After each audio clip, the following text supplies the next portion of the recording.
Miyerkules Santo pong maulan. Ayan po, maulan po. Maulan na.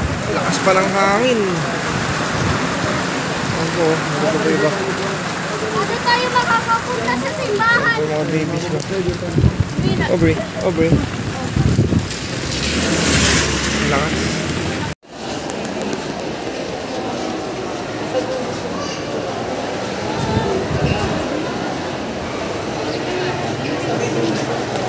Na ito ay naganap noong pinapasaniya ang napakabigat na krus patungo sa Kalbaryo. Sa pasyong mahal ng panahong iyon, si Maria ay buong katahimikang nananalangin, samantalang ang kanyang dibdib ay kakaba-kaba. Siya ay lumabas at sumunod sa kaguluhan ng tao hanggang sa pagkakataong magkatagpo sila ng kanyang minamahal na anak. Mga kapatid, halina at sama-sama nating pagnilayan ang tagpo ng pagsasalubong ng mahal na biro'y puno ng dalamhati at kanyang anak, ang ating Panginoong Jesus Nazareno.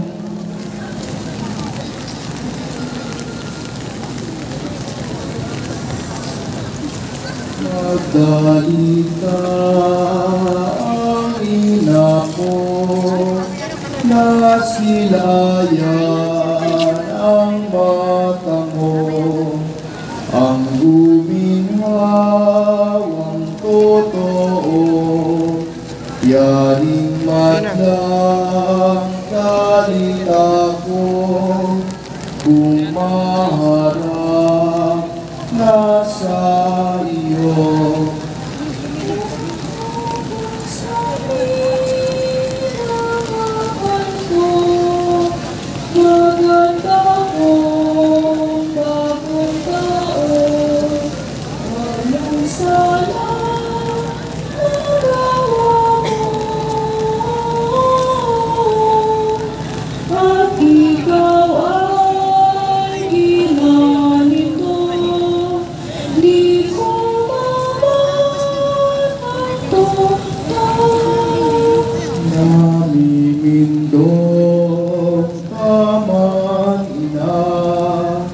Tingni ang anak mo isa, ikaw rin ang kinikita, di man ako makakaya, nitong mabigat kong dala.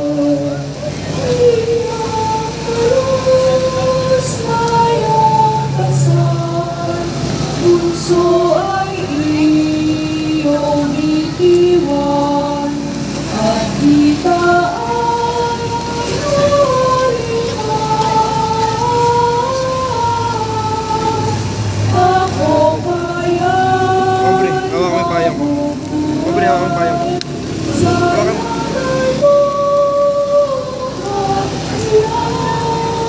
Hawakan mo. James, baba mo. Ng mahal. Lahat na ako ang papapatay na buon ko't na mabuhay ka. Ano pang aking halaga kung ika'y di na makita? O buon ko't aking ina, iyo kayang mababata, na di sila yan ang mata, anak mong isa-isa sa ganitong pagkurusan.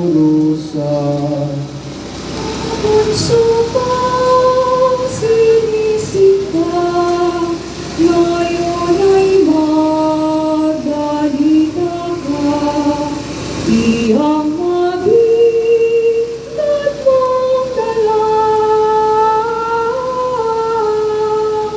bitiwan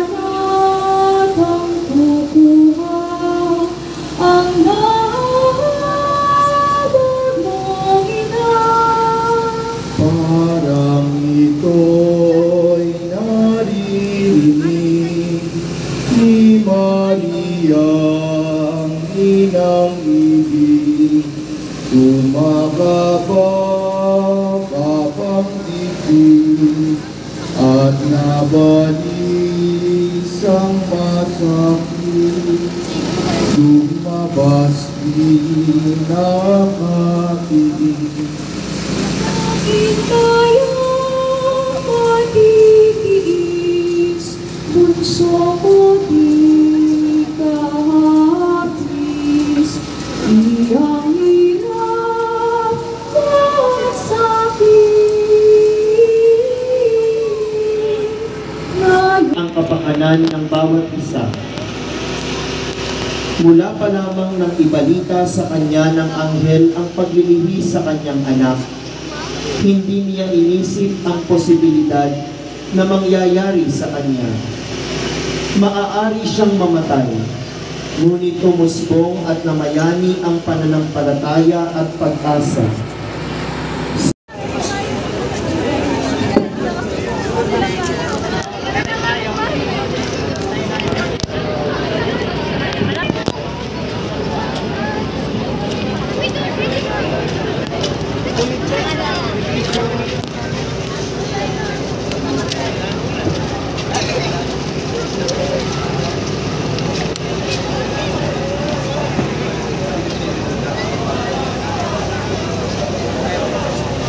Apostol San Pedro. Ang pangunahing apostol, kapatid ni San Andres. Siya ang pinili ni Jesus na pinuno ng kanyang 12 alagad. Tumagpas sa tainga ni Marco nang dakpin si Jesus. Itinatwa ang Panginoon matapos ay ang pagtilaok ng manok ng 3 beses. Sa kanyang ipinagkaloob ni Jesus ang susi ng langit at lupa at ang hinirang nakauna-unahang Santo Papa. Pumanaw siya na martir sa pamamagitan ng pagpapako sa kanya ng patiwari. Ang imahen ni Apostol San Pedro ay nasa pangangalaga nila Ginoo at Ginang Pacifico Cruz at pamilya. Apostol San Pedro, Ipanalangin mo kami.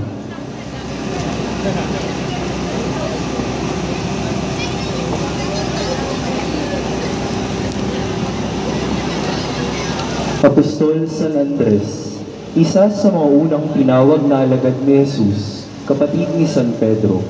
Siya ay unang naging tagasunod muna ni San Juan Bautista, ngunit ng kanyang matalos na si Jesucristo ang tunay na Mesiyas, siya ay sumunod. Apostol San Felipe, siya ay mula sa Bethsaida ng Galilea, na tinawag ng Panginoon na sumunod sa kaniya.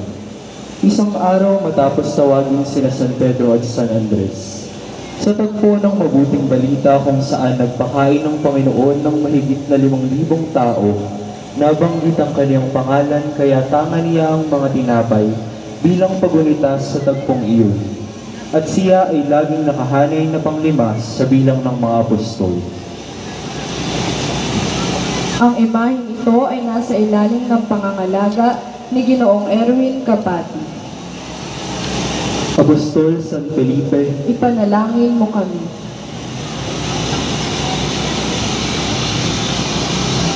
Apostol Santiago Menor. Mula siya sa Nazaret at pinaniniwala ang kamag-anak ng Panginoong Hesus. Pinamumunuan niya ang unang simbahan ng Jerusalem at noong may pagtatalo tungkol sa pagpapatuli, tinanggap niya ang panukala ni Pedro na huwag nang ipataw ang pamatok ng mga sinaunang alagad sa mga hentil na sumasampalataya kay Kristo. Ang kanyang pangangaral ay kinoronahan ng pagkamartir, binambo hanggang mamatay. ang imahe ni Apostol Santiago Menor ay nasa pangangalaga ni Ginoong Raymond Natividad. Apostol Santiago Menor, Ipanalangin mo kami. Mateo. Si Mateo, na kilala rin bilang si Levi, na anak ni Alfeo, ay isang publikano o mananingil ng buwis.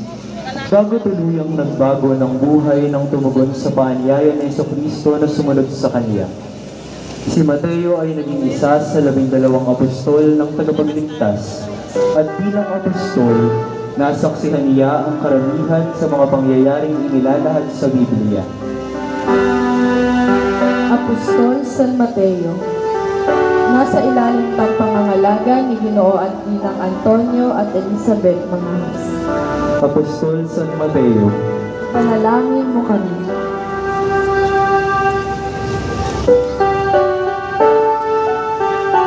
Apostol San Simon Makabayan, isa sa 12 alagad ni Jesus. Tinatawag din siyang Kananeo o Masikap. Sinasabing marami ang hindi nakakakilala sa kanya, pero hindi nangangahulugang hindi siya mahalaga. Ayon sa tradisyon, matapos magsanay kay San Pedro, nangaral siya sa Ehipto, Mesopotamia, Hilagang Afrika, Britanya, at ayon sa ilan, ay sa iba pang panig ng gitnang silangan, at namatay nang hatiin siya ng lagari sa dalawa. ang imahe ni Apostol San Simon Makabayan ay nasa pangangalaga ng pamilya Tibon. Apostol San Simon Makabayan, Ipanalangin mo kami.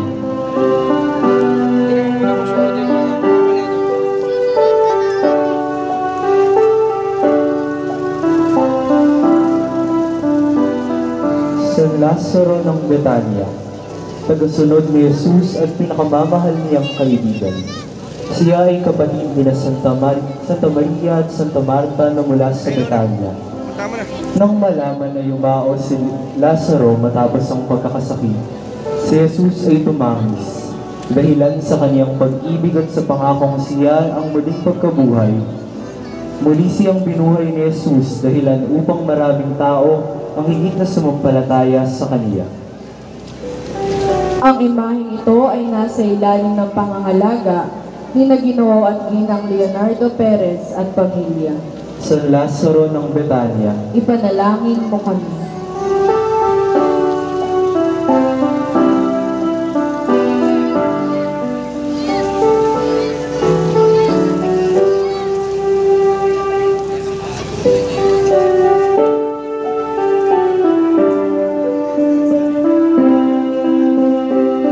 San Cleopas ng Emmaus, isa sa mga saksi at tagapatiwala ng Panginoong Jesucristo, asawa ni Santa Maria Cleope at ama ni San Judas Tadeo at Santiago Menor. Isa sa mga sumubaybay sa pasyon ng Panginoon.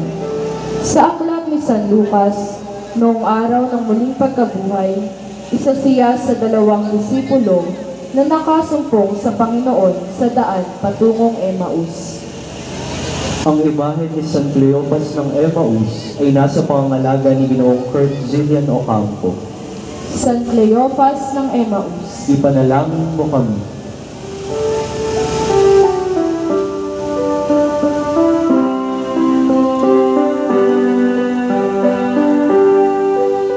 Ang pagbinyag sa Ilog Jordan.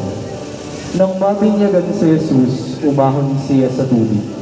Nabuksan ang langit at nakita niya ang Espiritu ng Diyos na bumaba sa kaniya, gaya ng isang kalapati.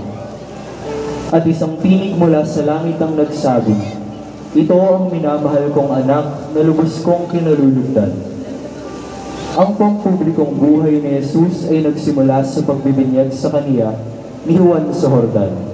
Ipinangangaral ni Juan ang pagbibinyag ng pagsisisi para sa kapatawaran ng mga kasalanan. ang imaheng ito ay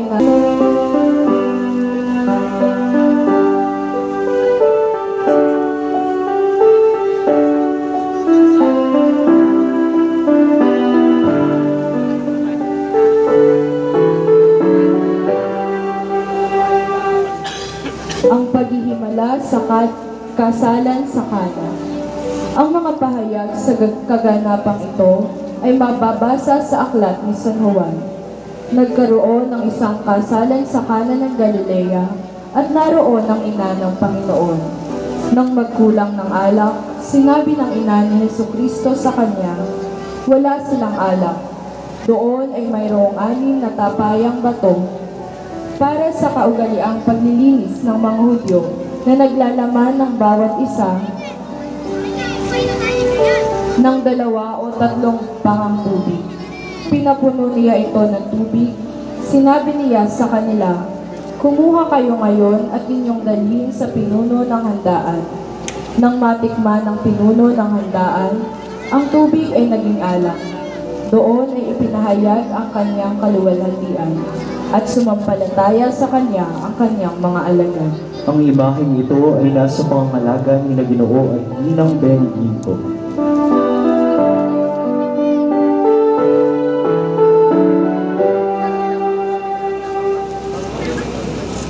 Ang pamamaalam sa ina. Ayon sa mahal na pasyon ng Panginoon, ang Panginoong Jesucristo, bago harapin at danasin niya ang matayan, ipinaalamunan niya ito sa kanyang minamahal na inang si Maria upang ihanda ang kanyang kalooban sa mga sakit at pagdurusa na kanyang masasaksihan. Ang mga hapis at hirap na ito rin ang ipinagpadya ni Simeon kay Maria nang si Jesus ay inihandog sa templo 40 araw matapos maipanganak. Ang imaheng ito ay nasa ilalim ng pangangalaga ni Ginoong Eddie Macale.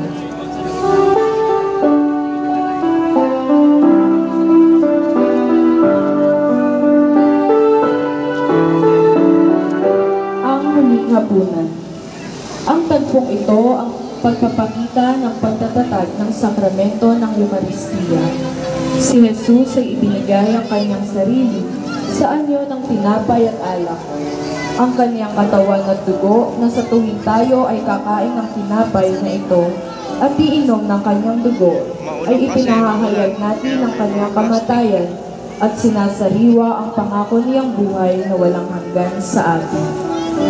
Ang imahe ng mga huling hapunan ay nasa pangangalaga ni na Ginoo at Ginang Rodolfo Gani.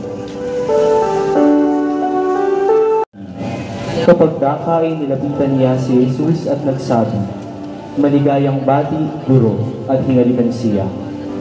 Pagkaraay dinakip si Jesus ng mga kawal. Ang imaheng ito ay nasa ilalim ng pangangalaga ni na Ginoong Edwin Yape at Apolos Guerra.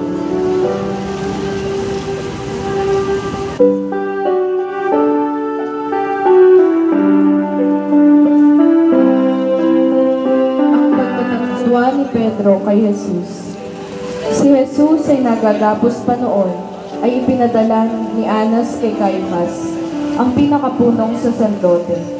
Samantala, naroroon pa rin si Simon Pedro at nagpapainit kasama ang ibang taong bayan.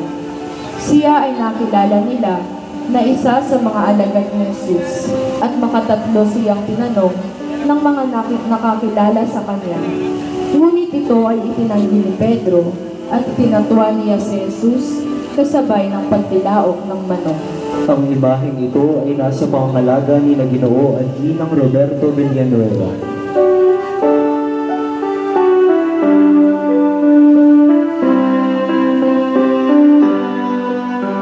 Señor Jesus desmayado.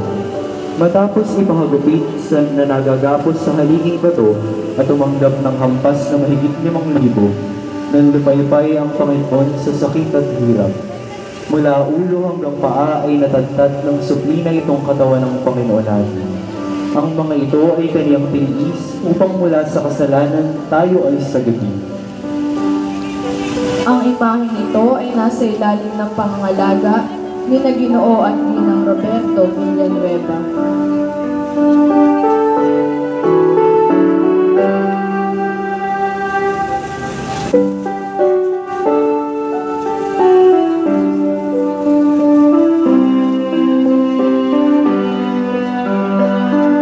Ang pagpapatanaw ni Poncio Pilato kay Jesus.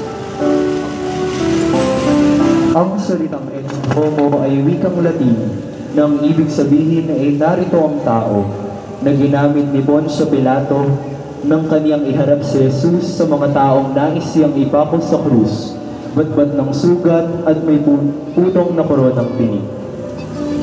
Ang imaheng ito ay nasa ilalim ng pangangalaga ni na Ginoo at Ginang Cornelio Manansala at pamilya.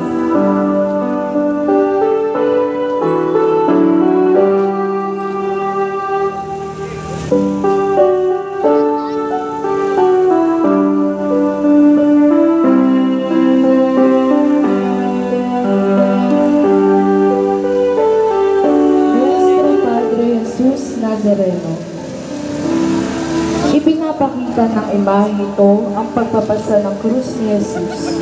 Ang kanyang pagyakap sa krus ay tanda ng kanyang pagtanggap ng kanyang kamatayan alang-alang sa kaligtasan ng sanlibutan.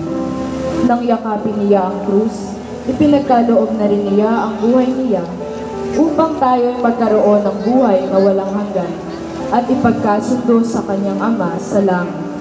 Ang imahe ng Nuestro Padre Jesus Nazareno ay nasa pangangalaga ni Nadinang Lilia Cruz at pamilya. Nuestro Padre Jesus Nazareno, Maawa ka sa amin.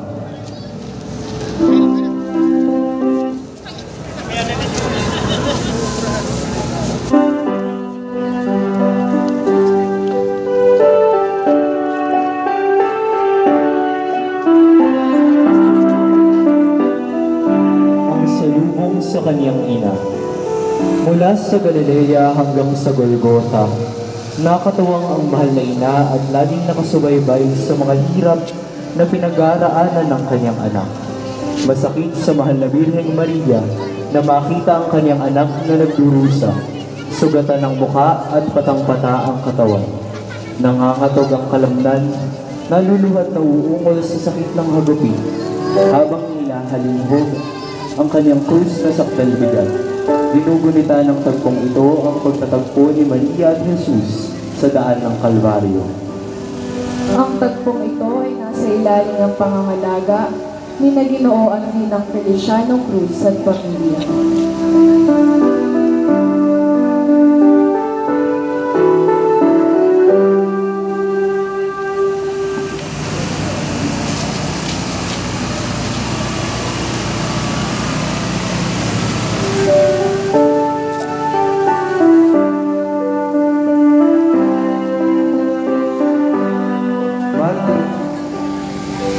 Madre la Virgen de la Amargura.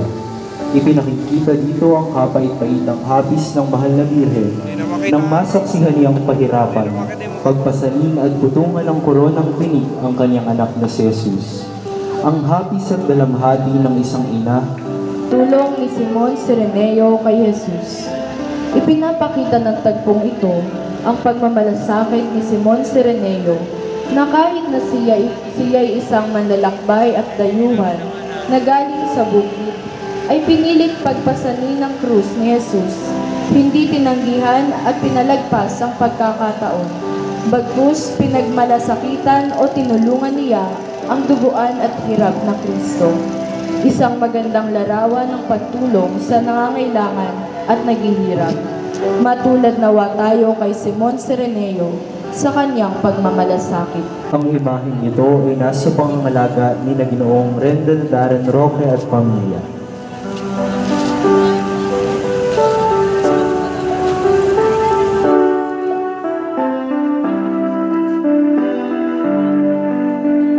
Nuestro Padre Jesus de la Tercera Caída.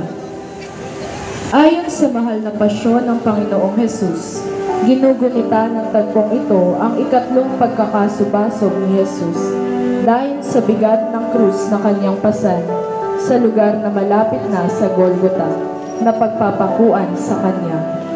Inilalarawan ito kung paano niyakap ni Jesus ang sangkatauhan na sa kanyang pagkakatawang tao, ang lahat ng pagmamahal ay kanyang ipinamalas at ang pagkamakasalanan ng sanlibutan ang iginanti sa kanya. Ang imaheng ito ay nasa pangangalaga ng samahang staka.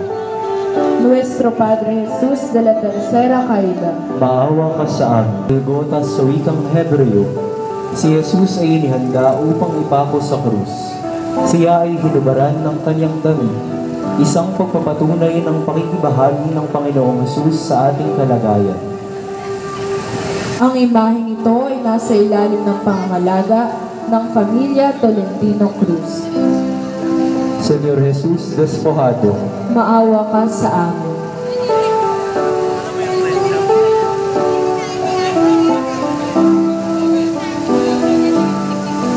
La Verónica limpia el rostro de Jesús.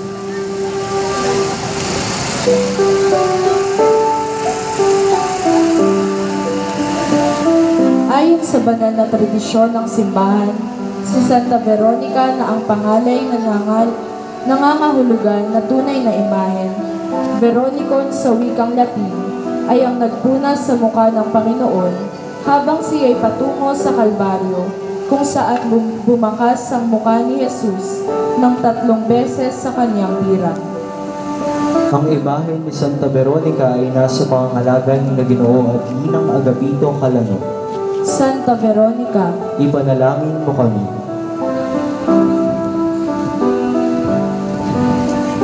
Santa Juana Nicusa.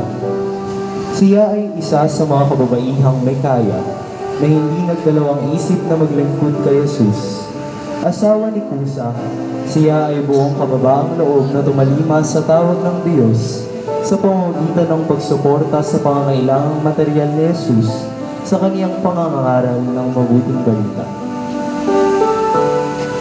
ang imaheng ito ay nasa ilalim ng pangangalaga ng Pamilya Aguinaldo. Santa Juana Nicusa, Ipanalangin mo kami.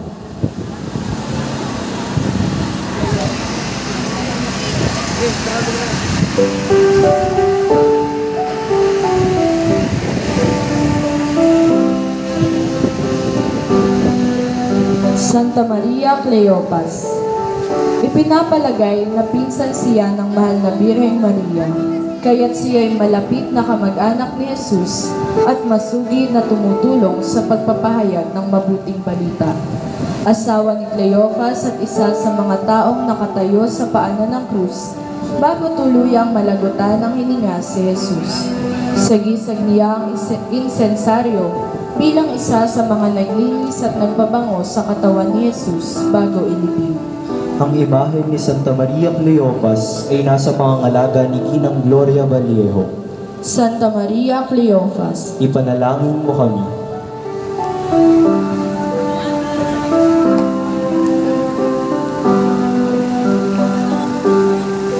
Santa Maria Salome, kinilala bilang asawa ni Zebedeo at ina ng 2 dakilang apostol ni Jesus na sina Santiago Apostol at San Juan Evangelista. Sa gisag ang walis, siya ay isa sa mga naglinis ng pinaglibingan ni Jesus at kasama nila Maria Magdalena na mga unang nakasaksi sa muling pagkabuhay ni Jesus. ang imaheng ito ay nasa ilalim ng pangangalaga ni Ginoong Eddie Macale. Santa Maria Salome, Ipanalangin mo kami.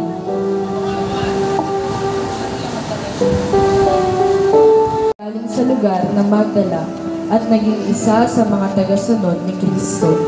Nasaksihan niya ang karamihan ng mga pangyayari sa pagpapakasakit at pagkamatay ni Kristo. Siya rin ang pinakaunang saksi sa pagbuhay na mag-uli ni Jesus. ang imahe ni Santa Maria Magdalena ay nasa pangangalaga ni Ginang Magdalena R. Perez.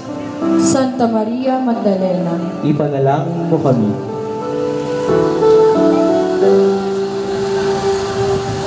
San Juan Evangelista, kapatid ni Santiago, sila ang mga anak ni Zebedeo at Maria Salome. Tinagurian siyang pinakamamahal na alagad dahil sa lahat ng mga apostol, siya ang nagpakita ng lubos na pagmamahal ni Jesus. Mula sa simula ng ministeryo ni Jesus sa kaniyang paghihirap at ipako sa krus, tanging siya lamang nananatili sa piling ng poong mahal at sa kanya inihabili ni Jesus ang kaniyang mahal na ina. ang imaheng ito ay nasa ilalim ng pangangalaga ng Pamilya Crisostomo. San Juan Evangelista, Ipanalangin mo kami. Mater Dolorosa, ito ang pinakatampok na imahen sa Semana Santa mula pa man noong unang panahon. Ang ina ni Jesus na nahahapis at ina nating lahat. Inilalarawan ng imaheng ito ang hapis, pait, lumbay, dusa at pighati na nararanasan ng isang inang namatayan ng anak. ang imaheng ito ay nasa pangangalaga ni Ginang Teresita R. Cruz. Mater Dolorosa, Ipanalangin mo kami.